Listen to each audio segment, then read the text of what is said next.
It's the time for agnello. Eggplant funghetto, our slow cook lamb, basil decoration, and a lamb stock.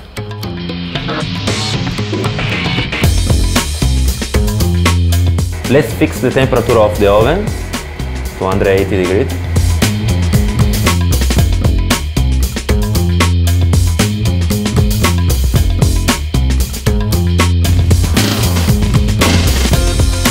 It's just missing 5 minutes to our lamb, so we can reheat the eggplant funghetto.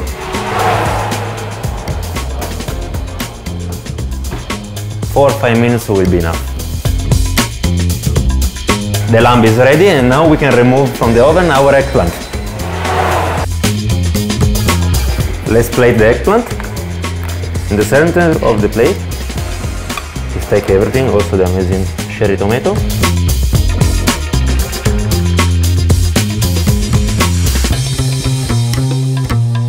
With one spatula, let's take our lamb, slowly, and then add on top of our eggplant. On the last, we can open our lamb stock. If you want to decorate the plate, I suggest you Italian basil, and buon appetito!